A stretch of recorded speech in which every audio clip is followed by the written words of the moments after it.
तो हमारे साथ ज्योतिष मत पीठ के शंकराचार्य अभिमुक्तेश्वरानंद जी हैं। महाराज जी, हम पूछना चाह रहे थे कि ये जो धर्म संसद है, इसका क्या उद्देश्य है? जैसे अपने देश की जो संसद है जी।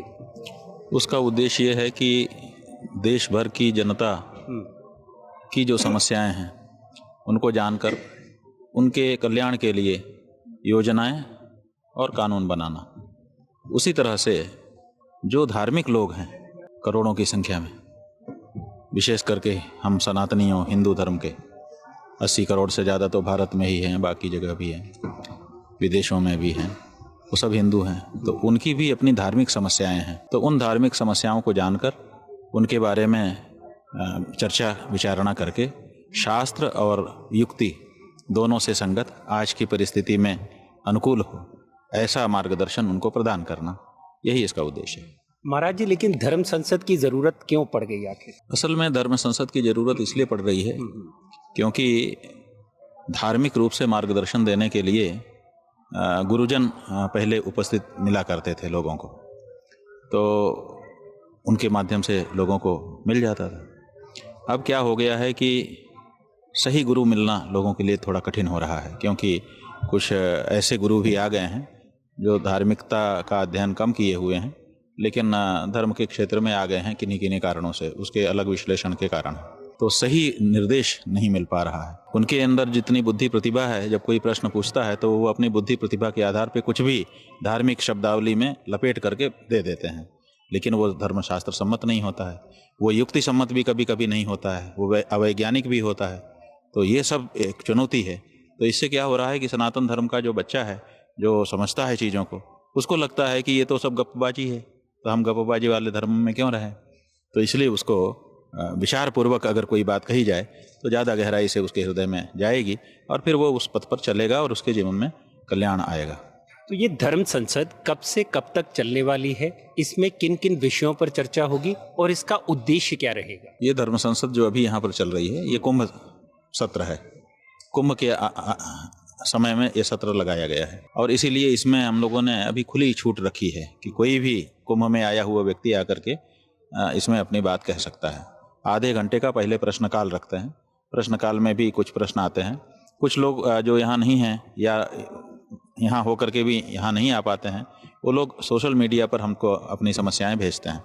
हमारे जो लोग हैं वो लोग उसका वर्गीकरण करते हैं कि ये बातें आई हैं, इतने लोगों ने ये बात, इतने लोगों ने ये बात, तो उसमें से कुछ प्रश्न विशेष होते हैं, तो जो विचारणीय लगता है कि ये है तो उसको हम लोग यहाँ पर लेते हैं।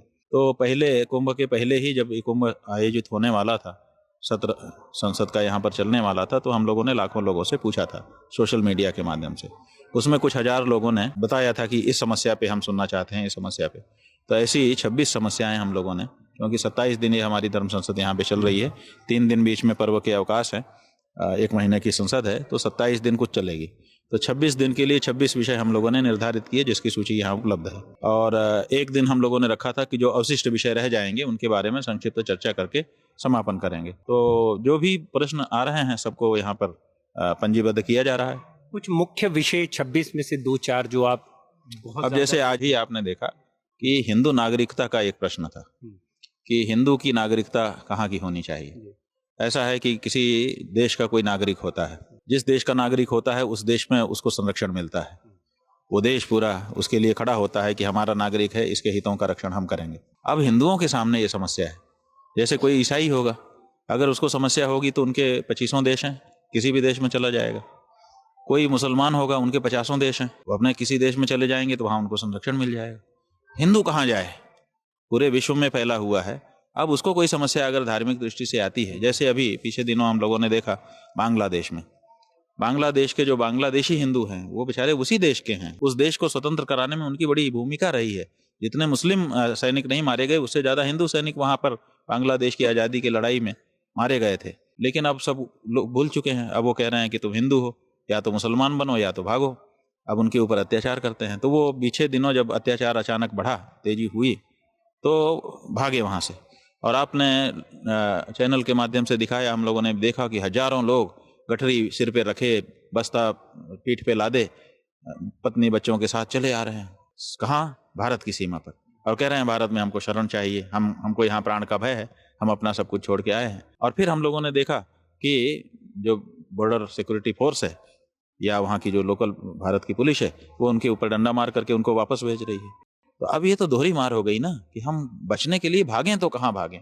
तो ये हिंदू समाज के सामने बड़ा प्रश्न है कि अगर हम पे कहीं विश्व में समस्या आती है तो कोई एक जगह पहले से सुनिश्चित होना कि अगर तुमको दिक्कत हो तो यहाँ भाग के आना। हमारे लिए कोई जगह ही नहीं है। हिंदुस्तान को हम अपनी जमीन समझते हैं कि भाई हिंदुस्तान इसका नाम है, ये हिंदुओं का स्थान है, लेकिन हिंदुस्तान कहता है कि नहीं, हम नहीं आपको आने देंगे। तो ऐसी परिस्थिति में बड़ी कठिनाई है।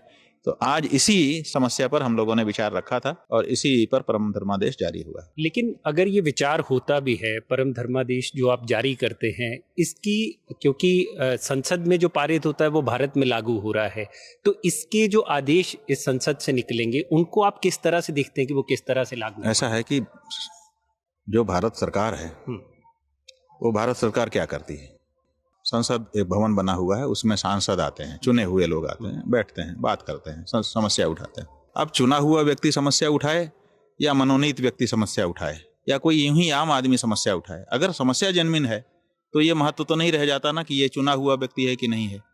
अरे नहीं चुना हुआ है लेकिन समस्या तो जो उठा रहा है वो बिल्कुल सही उठा रहा है, बात तो उसकी पीड़ा वाली है, उस पर विचार तो होना चाहिए।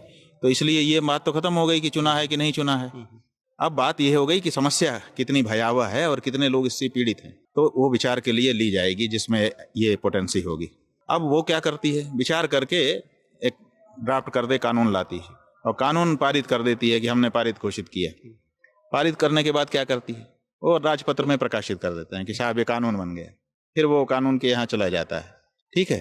अब उसके आधार पर पुलिस थानों में चला जाता है, उसी के आधार पर न्यायालयों में चला जाता है, फैसले होने लगते हैं कि ये कानून आ गया, अमेंडमेंट हो गया, आदि आदि। ऐसे ही हमारा है कि जब धर्म संसद में विचार होगा समस्या पर, उसका धर्मादेश जारी होगा। धर्मादेश जारी होगा तो धर्मपत्र में प्रकाशित होगा। धर्मपत्र हर हिंदू के घर में पहुंचाने की व्यवस्था की जाएगी।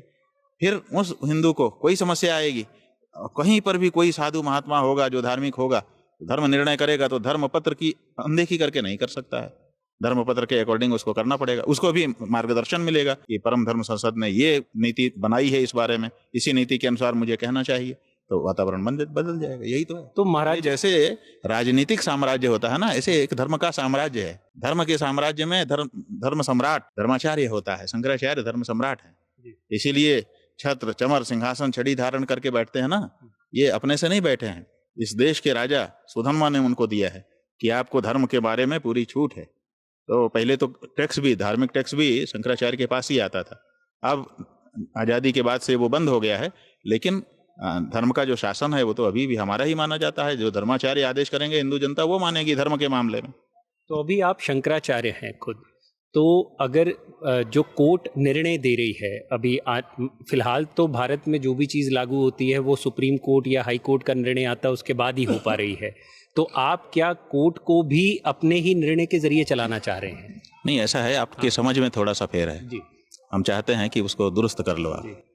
फिर यह है कि आप कहते हो कि सुप्रीम कोर्ट के अनुसार देश चल रहा है, और हम ये कह रहे हैं कि हमारे मामले में हमारे अनुसार सुप्रीम कोर्ट चलता है।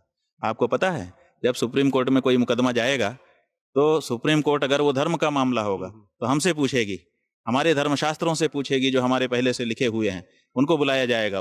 उनकी पंक्तियों को हटा करके सुप्रीम कोर्ट कोई फैसला नहीं देती है बंधु, इसलिए राज तो धर्म का ही चलता है, तो चाहे वो फैसला दें। अच्छा, जब वो कोई फैसला करने लगेंगे किसी विषय में, और अगर हमारी धर्म संसद से कोई पहले से धर्मादेश जारी है और उनके सामने लाया जाएगा तो वो कहेंगे अच्छा धर्म संसद भी ये कहती है, तो उसको उसमें मिला करके आदेश कर देंगे। क्या मैं यही पूछना चाह रहा था कि जो धर्म संसद से आदेश आएगा, हाँ, जो धर्म संसद से आदेश आएगा वो उनके लिए सहयोगी होगा जी, मतलब एक तरह से सहयोग करेगा। और ये धर्म संसद जो है इसका बड़ा उपयोग क्या है? इसका बड़ा उपयोग है कि जैसे हमारे देश की संसद है तो कोई धार्मिक मामला आता है, तो धार्मिक मामला आने पर उनके पास टाइम नहीं है, क्योंकि वो लोग बहुत सारी बातें उनके सामने रहती हैं और कुछ राजनीति भी रहती है। तो राजनीति में ज़्यादातर समय संसद का बीत जाता है आक्षेप प्रत्याक्षेप में, मौका विचार के लिए बहुत कम रहता है, तो बहुत जल्दी जल्दी सब चीज़ों पे विचार करते हैं। तो हम संसद हैं धर्म की, कोई विषय आया, किसी दिन ऐसा आएगा जब हमारे पास अच्छा सेटअप हो जाएगा, अच्छे विद्वान लोग यहाँ पर बैठेंगे और एकदम नीति की बात कहेंगे, तो वो समय आ जाएगा कि वो हमसे कहेंगे कि भाई इस पे आप पहले विचार कर लीजिए, 3 दिन 5 दिन 8 दिन, हमको आपका अपना सार बताइए ताकि हम उससे रोशनी लेकर के हम कम समय में अपना काम कर लें तो हम उनका सहयोग कर देंगे। इसी तरह से न्यायालयों में क्या होता है कि जब कोई ऐसा विषय आता है जिस विषय में न्यायालय को ज़्यादा नहीं पता होता है, तो आपको पता हो न्यायालय में एक व्यवस्था है न्याय मित्र की। वो न्याय मित्र क्या होता है कि जज जो है वकीलों में से या विद्वानों में से किसी को अपॉइंट कर दे, ये न्याय मित्र हैं, अब इस मुकदमे में ये हमको प्रकाश डालेंगे, गाइड करेंगे। तो वो गाइड करता है तो उसको जजमेंट में लिया जाता है, निर्णय में लिया जाता है। तो वो काम प्रामाणिक रूप से परम धर्म संसद कर सकती है। तो इस तरह से और बहुत सारे लाखों की संख्या में मुकदमे पेंडिंग पड़े हुए हैं। ये न्यायालयों के ऊपर बड़ा आरोप लगता है। भारत के राष्ट्रपति ने ये प्रवचन में कहा है कि न्याय में देरी करना भी अन्याय है। तो ये अन्याय, हम न्याय कर रहे हैं। न्यायालय, भारत के चीफ जस्टिस ने भी किसी समय ये कहा है कि हम न्याय तो कर रहे हैं लेकिन एक अन्याय भी हो रहा है देरी का, तो ये देरी भी नहीं होनी चाहिए। लेकिन इतने मुकदमे हैं, कैसे करें? तो बहुत सारे उसमें से धार्मिक मुकदमे हैं जिनकी भी संख्या लाखों में है।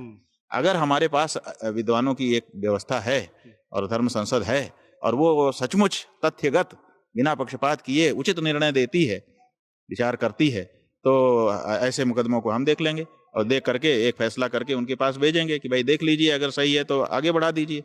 तो उनका कितना मदद हो जाएगी, देश का कितनी मदद हो जाएगी। तो फिलहाल ये जो धर्म संसद है ये अपने शुरुआती दौर में, एक तरह से जो आप कह रहे हैं कि अभी बड़े बड़े विद्वान आएंगे, जुड़ेंगे, तो उसके बाद चीजें अलग तरह से विद्वान आएंगे और समस्याएं आएंगी। हिंदू जानने लगेंगे कि हमारी एक संसद है, उसमें हमारी प्रश्न पर विचार होता है। जैसे पुराने राजाओं के समय में होता था कि एक नगाड़ा रखा रहता था, आके कोई यूं बजाता था तो न्यायाधीश खड़ा होकर उसके पास पहुंच जाता था, बोलो भाई क्या समस्या है तुमको। माने कोई भी अनिर्णित नहीं रहना चाहिए।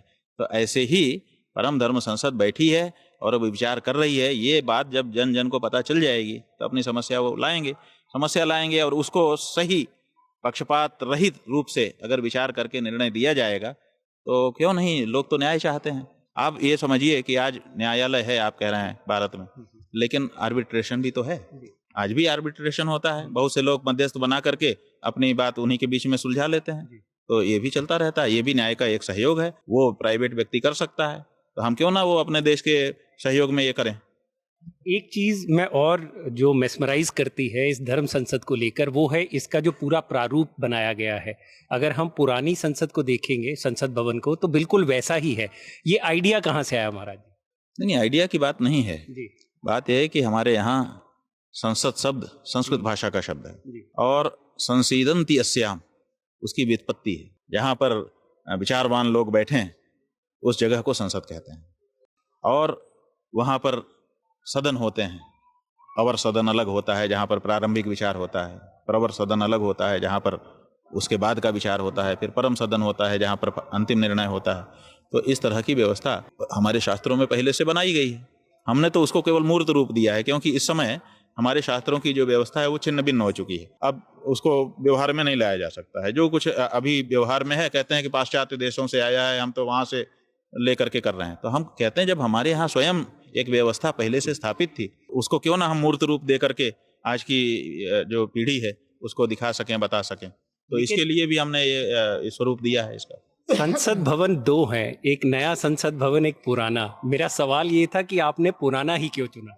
इसलिए देखिए, बहुत अच्छा सवाल पूछा आपने, हमको तो बहुत अच्छा लगा ये सवाल आपका। अभी तक जितने सवाल आपने पूछे सब में से अच्छा यही है। ठीक, ये बिल्कुल सही है कि हमने नई संसद बन जाने के बाद भी हमने उसकी नकल नहीं की, हमने पुरानी की नकल की। तो उसके पीछे उद्देश्य ये है। एक बात तो ये है कि भाई वो अब छोड़ दिया उन्होंने, अगर जो वर्तमान है उसकी नकल हम करते तो कहते हमारी नकल करके बन रहा है, हम नहीं नकल कर रहे हैं। अब आपने जिसको अबेंडन कर दिया, हम उसमें काम चला रहे हैं। दूसरी बात ये है कि पुरानी धर्म संसद में आप अगर जाएंगे तो आपको वहां पर कदम कदम पर हमारे शास्त्रों की सूक्तियां लिखी मिलेंगी। पुरानी संसद भवन जी, वहां पर यतो धर्मस्ततो जयः सत्यमेव जयते, न सा सभा यत्र न सन्ति वृद्धा वृद्धा न ते ये न वदन्ति धर्मम। ये महाभारत से, उपनिषद से, रामचरितमानस से, वाल्मीकि रामायण से और दूसरे ग्रंथों से ऐसी सुंदर सुंदर सूक्तियां, 46-48 सूक्तियां हैं संस्कृत भाषा की, जो वहाँ मार्बल में लिख करके बिल्डिंग में वो की लगाई गई हैं। और जो लोकसभा अध्यक्ष का आसन है उसके पीछे लिखा है, क्या लिखा है? यतो धर्मस्ततो जयः। तो वो हमारे सनातन धर्म का प्रतिनिधित्व करने वाली संसद थी। इसलिए हमने उसकी अनुकृति यहाँ पर स्थापित की है, क्योंकि अब उसको छोड़ दिया गया है और छोड़ते चले जा रहे हैं। ये जो छोड़ते चले जा रहे हैं, पुराने लोगों ने उसको स्थापित किया। कहते हैं अंग्रेजों के समय में बनी। अंग्रेज भी जानते थे कि ये देश उनका है, इसलिए उनके अनुसार की बनाओ। और हमने जब बनाया तो हमने हमारी चीज़ों को छोड़ दिए, तो इसलिए हमने उसको अंगीकार कर लिया। अंगीकार करके उसको सुरक्षित रखने की कोशिश करेंगे। आप देखिए क्या हो रहा है, यहाँ कुंभ हो रहा है। ये जब कुंभ आज़ादी के बाद पहली बार आयोजित हुआ था, तब देश के प्रथम राष्ट्रपति डॉक्टर राजेंद्र प्रसाद यहाँ आए थे। और आए नहीं थे, विजिट करने नहीं आए थे। ये 1 महीना कल्पवास का जो नियम है उसको करते हुए भूमि पर शयन करना, एक समय भोजन करना, सत्य ब्रह्मचर्य का पालन करना आदि, ये सत्संग करना, ये सब करते हुए 3 समय स्नान करना, ये सब करते हुए उन्होंने 1 महीना यहाँ पे कल्पवास किया था। आज किसी एक चैनल ने ये स्टोरी राजेंद्र प्रसाद की नहीं दिखाई। प्रथम राष्ट्रपति कल्पवास कर रहे हैं। आज का कल्पवासी कैसे कर रहा है, उन्होंने कैसे किया था, कोई तो स्टोरी बनाता। लेकिन अब लोग उसको नहीं लेके आना चाहते हैं, पता नहीं क्या बात। और दूसरी बात यह है कि राजेंद्र प्रसाद जब यहाँ आए तो उन्होंने कहा मैं धार्मिक रूप से तो आया हूँ, लेकिन राष्ट्रपति भी हूँ, इसलिए यहाँ राष्ट्र का ध्वज फहराऊंगा। तो जहाँ पर वो रुके थे, पहले तो वो रेत में रुकना चाहते थे, लेकिन लोगों ने सुरक्षा कारणों से कहा कि आप किले के अंदर जगह पे रह जाइए, तो वहाँ रहे वो। तो उन्होंने वहीं अपने कमरे के सामने राष्ट्रध्वज फहराया। अब हम जब यहाँ पर आए तो हमने देखा कि राष्ट्रध्वज उसकी जगह से हटा करके 100 मीटर दूर फिर से दूसरी जगह लगा दिया गया। ये क्यों किया, किस अधिकार से किया? भारत का राष्ट्रपति किसी जगह पे अगर झंडा लगाता है, उसके स्थान को परिवर्तन किस आधार पे कर दिया जाता है? इसका मतलब है कि अपना जो इतिहास है उसको संजोने के बारे में हमारी बात अब नहीं है हमारे मन में। हम अपने ढंग से अपना सब कुछ परिवर्तित करके चलना चाहते हैं। तो ये चीज़ें हो रही हैं। तो उसी तरह से संसद भवन भी बदल गया, लेकिन जो पुराना संसद भवन है उसके प्रति हमारी आस्था है, इसीलिए हमने उसी के स्वरूप को कायम रखा है। आपने कुंभ की बात की, तो कुंभ की व्यवस्थाओं के बारे में आपका क्या कहना है? व्यवस्था के बारे में हम नहीं बोलते हैं। हमने शुरू से कहा हम व्यवस्था भोगने यहाँ नहीं आए हैं, हम तो यहाँ त्याग तपस्या करने आए। जितनी कम व्यवस्था यहाँ मिले हमको, हम उतने ही खुश होंगे। हाँ। तो यहाँ पे जो आमंत्रण दिए जा रहे हैं कुंभ को लेकर, उसको आप किस तरह से? भाई, कुंभ के लिए आमंत्रण नहीं होता है। कोई अपनी व्यवस्था दिखाने के लिए किसी को बुला रहा है तो वो बुला सकता है, उसमें छूट है, लेकिन कुंभ के लिए आमंत्रण नहीं होता है। गंगा जमुना को नहीं पड़ी है कि आओ बेटा मेरे में नहा लो। जिसकी गरज हो वो आए। गंगा जमुना को क्या गरज है कि तुम आओ नहा लो? वो क्यों आमंत्रित करेगी किसी को? ये अगर गंगा जमुना कहे तो इसका मतलब है कि उसका महात्म्य घट गया। गंगा जमुना को नहीं पड़ी है कि तुम आओ नहा लो, ये हमारी पड़ी है कि हम जाकर के वहाँ स्नान करके दिव्यता का, भव्यता का अनुभव करें। पीछे एक मौलाना का बयान आया था जिसने ये कहा था कि ये पूरा जो कुंभ क्षेत्र है ये वक्फ की बोर्ड की ज़मीन पर बनाया गया है। इसको आप किस तरह से देखते हैं? बात यह है कि हमने तभी उनका बयान आया था तो हमने भी कहा कि भैया बिल्कुल सही है, तुम्हारा दावा है, हम स्वीकार करते हैं तुम्हारे दावे को, तुम प्रमाण के साथ कहो। तुमने वक्तव्य दिया है, ठीक है, तुम्हारा दावा है, तुम प्रमाण दो, कोर्ट में जाओ। तो कोर्ट में तो नहीं गया। फिर हमने कहा कि कोर्ट में नहीं जाना चाहते हो तो हमारे पास आ जाओ, हमारी परम धर्म संसद लगी है, हम शंकराचार्य हैं, धर्म के निर्णायक हैं, हम विचार कर लेंगे। तो वो हमारे पास भी नहीं आया।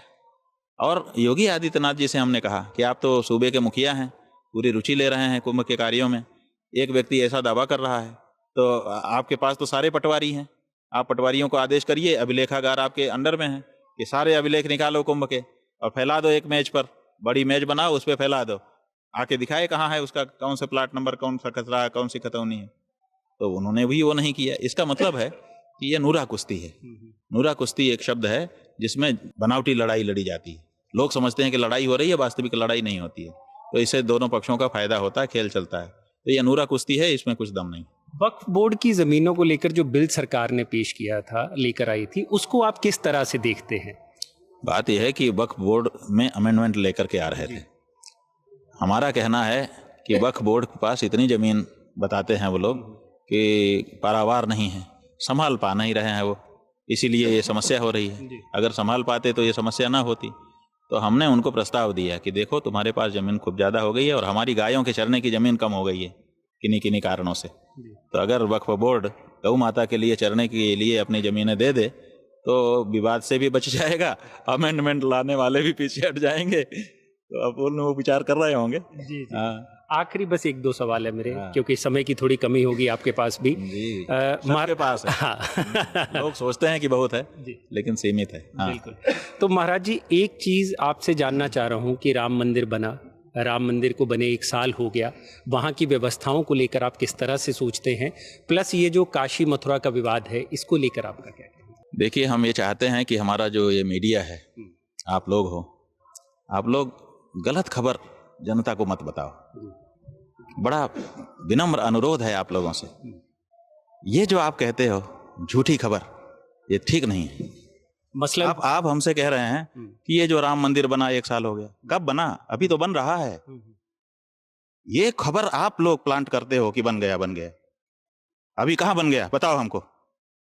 निचले तल का तो उद्घाटन हो गया प्रभु सुनो जी, निचले तल का होने से बन गया, मंदिर बन गया। मतलब भगवान की तुम प्रतिष्ठा हो गई तो आप वहां यही पे, सब कहते, चीजें हो गई। तो आप यही कहते कि एक तल जो बन गया उसका 1 साल हो गया, तब हम मान लेते। निर्माण कार्य अभी जारी है, अभी 2-2.5 साल और लगेगा, तब पूरा हो पाएगा, तब हम कहेंगे कि मंदिर बना। अभी ये जो कह रहे हैं ना कि मंदिर बन गया 1 साल हो गया, गलत कह रहे हैं। महाराज जी, आपकी मोदी सरकार से क्या हम इन्हीं नाराजगी के सामने आपको कह रहे हैं ताकि आप एकदम स्पष्ट रहें कि ये झूठ बोल रहे थे, हम सही बोल रहे हैं। हाँ। क्या नाराजगी है आपकी इतनी? आपके भाई, विरोधी हमारी कहते हैं नाराजगी कि इसी आप बात पे, हमारी कांग्रेस नाराजगी- की तरफ से सुनो बात तो, करते हैं, बैटिंग सुनो करते तो हैं, क्या? हमारी नाराजगी इसी बात पर है कि झूठ से, हाँ। जो आपने झूठ बोला तो हमको गुस्सा आ गया। झूठ बोलना, हम झूठ से नफरत देखिए करते हैं। महाराज जी, यही झूठ वो पार्टी बोल रही थी, यही झूठ राम जन्मभूमि तीर्थ क्षेत्र ट्रस्ट बोल रहा था कि मंदिर बन गया, हम प्रतिष्ठा कर रहे हैं। तो उस झूठ के प्रति हमारी नफरत है। हम झूठ ने क्यों सहे? हमने झूठ का विरोध किया, आज भी कर रहे हैं, आगे भी करते रहेंगे। झूठ बोलना और एक चीज को उस तरह से पोर्ट्रे ना करने में किस 2 तरह तरीके से फर्क है। सच बोलना, मैं सच सिर्फ बोलना, आपसे- सच बोलना जो है गलत चीज है। मैं बिल्कुल तो फिर आपकी सच बात बोल रहे से हैं हम। सहमत हूं। आप हमने बिल्कुल क्या सही कहा कह था? रहे हैं। हमने कहा था कि मंदिर बन जाने पे प्रतिष्ठा करो, अभी बना नहीं है। वो बात आज आपने स्वीकार कर ली कि अभी बना नहीं है। वो अभी तो हमने सरकार भी क्या कह रही है, हमने क्या कोई नहीं गलत बोल रहा। हम नहीं, क्या नहीं कह रही है, सरकार भी कह रही है, आज कह रही है तो कि अगले 1 साल तक तो ठीक है, तैयार होगा वो ठीक है ना? हाँ, हाँ, तो बिल्कुल अब साफ कर दिया। तो जब अधूरा था तो अधूरे मंदिर में प्रतिष्ठा कैसे होती है, जी, बताओ? आप बताइए। हम तो बता रहे हैं कि नहीं होती है। हम तो बता रहे हैं, साफ बता रहे हैं, अधूरे मंदिर में प्रतिष्ठा नहीं होती है। जी। हम साफ कह रहे थे, तब भी कहा था, यही आज कह रहे हैं। आपके विरोधी कहते हैं कि आप कांग्रेस की तरफ से बैटिंग करते हैं। ठीक है ना? कांग्रेस की तरफ से बैटिंग करना खराब है, भाजपा की तरफ से बैटिंग करना खराब नहीं है। कांग्रेस की तरफ से बैटिंग करना खराब, यही कांग्रेस है जिसकी बड़ी प्रशंसा होती थी, आजादी की लड़ाई में भाग लिया। यही कांग्रेस है जो इतने दिन तक सत्ता में जनता के द्वारा भेजी जाती थी। आज कांग्रेसी होना गाली हो गई?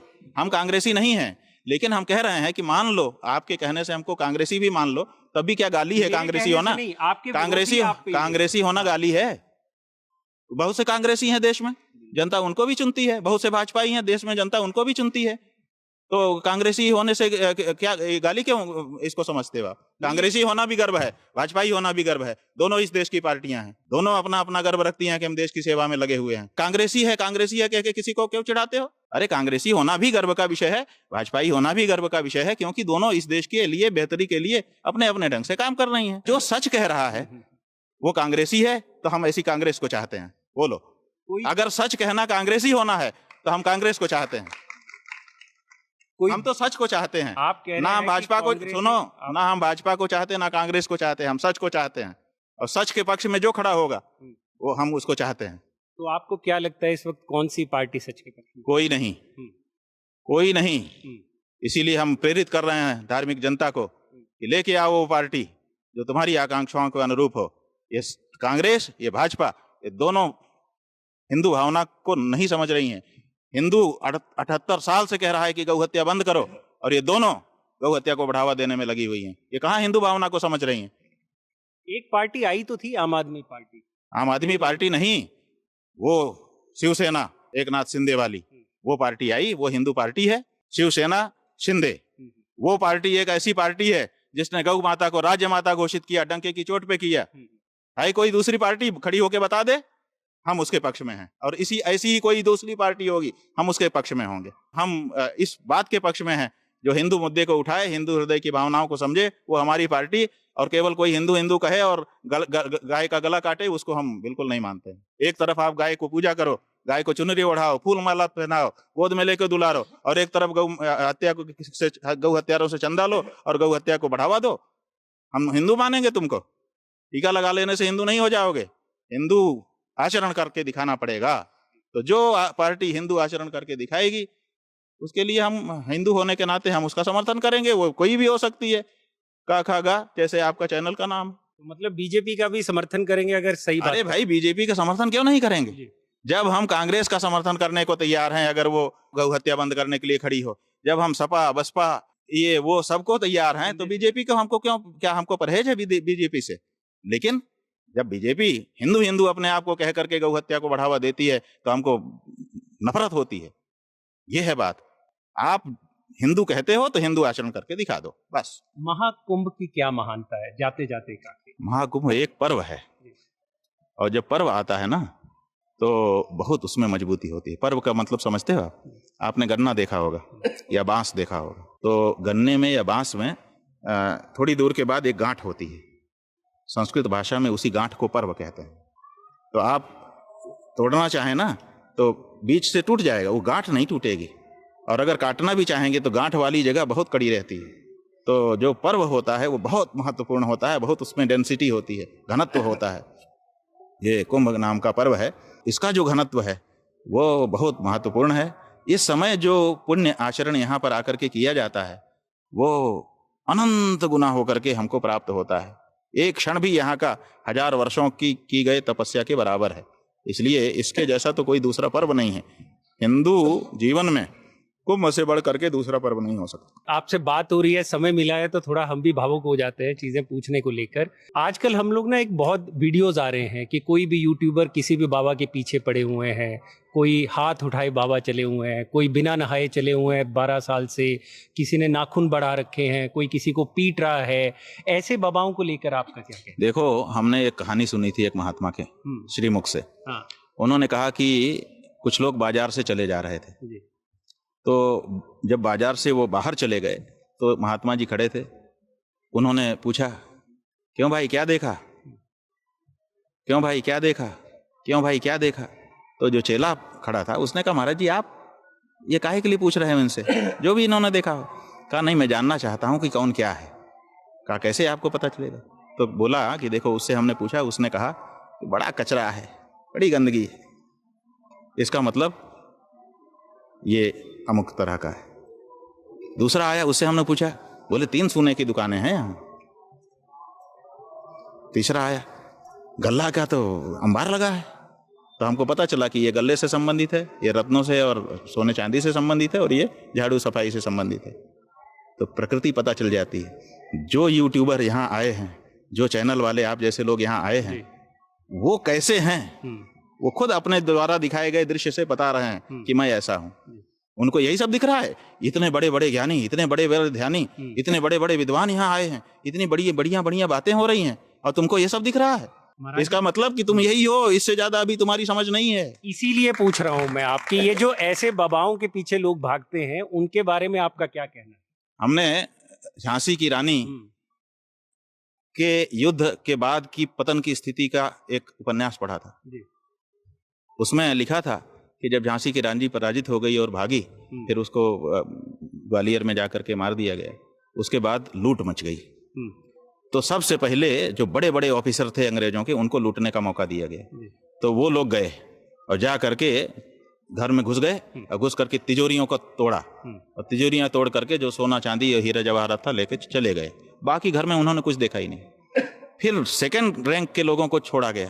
तो वो जो जा गए, उन लोगों ने जाकर के पीतल, तांबा, ऐसे जो धातु थे वो उठा लिया। और फिर उसके बाद दूसरे लोगों को भेजा गया, तीसरे रैंक के लोगों को। वो लोग घरों में घुस गए, उन्होंने रजाई, गद्दे, खटिया, सोफा, कुर्सियां, ये सब, तखत, ये सब उठा करके लूट के लेके चले गए। तो इससे हमको समझ में आया कि लूट वाले की भी का भी स्तर होता है, कि वो अमुक स्तर की चीज ही लूटता है और वही देखता है, बाकी चीज से उसको मतलब नहीं होता है। तो जब लुटेरे का भी स्तर होता है तो हमारे पत्रकार बंधु का भी होना चाहिए। इतने बड़े मेले में आया, ऐसी चीज कुछ निकाल के दिखाओ कि रत्न लगे, कि ये पत्रकार रत्न निकाल करके ले। इसीलिए आज हम यहाँ धर्म संसद दिखाने आए थे। अब देखिए, आप धर्म संसद कर रहे हैं, कितना बढ़िया कार्य हो रहा है, लेकिन लोग IITN बाबा दिखा रहे हैं।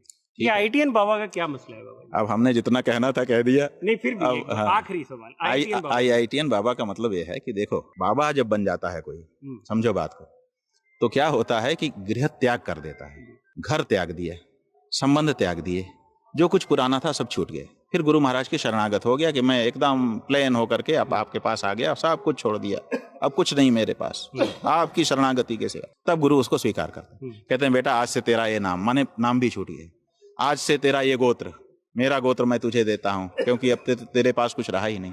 आज से ये लंगोटी ले, लज्जा की रक्षा के लिए पहन, फिर ठंडी वंडी लगती है तो ले, ओढ़ ले, पहन ले, ले खा ले, सब चीज गुरु दे रहा है। अब जब हमने नाम तक छोड़ दिए, जब हमने गोत्र तक छोड़ दिए, तो मेरी डिग्री कैसे मेरे पास रह गई? आप बताओ। IIT जिसने किया था वो छूट गया बेटा, अब वो तुम्हारे पास नहीं है। इसलिए IIT की चर्चा साधु बनने के बाद कैसे कर सकते हो? तो छूट गया। अब जो नाम तुम्हारा हो गया, उस नाम से तो तुमने KG भी नहीं पढ़ी है, अंगूठा छाप हो। अगर हमसे कोई पूछे कि भाई बोलो क्या पढ़े लिखे हो, हम कहेंगे अंगूठा छाप है, गुरु महाराज ने जो बता दिया उतना ही है, इससे अलावा कुछ नहीं है हमारे पास। क्यों? क्योंकि जो कुछ पढ़ा था वो छूट गया, अब वो नहीं है हमारे पास, नहीं। तो इसलिए एक साधु IITian नहीं हो सकता, वो रहा होगा तब वो छूट छाट गया, अब उसकी चर्चा उसके पास नहीं हो सकती। तो अगर वो चर्चा करता है तो वो साधु नहीं है, मतलब अभी छोड़ नहीं पाया है। हाँ, अब उसको प्रत्याशा में कह सकते हैं, नहीं कि अभी साधु बनने की प्रत्याशा में है, हो तो नहीं पाया, होता तो ये सब छूट जाता। बहुत शुक्रिया महाराज जी हमें समय देने के लिए। ठीक है जी। तो ये महाराज जी से हमारी लंबी चर्चा हुई, बहुत से विषयों पर बात हुई और धर्म संसद को लेकर भी हमारी बात हुई। और ऐसे ही और अच्छे वीडियोस देखने के लिए आप जुड़े रहिए खबरगांव के साथ। शुक्रिया।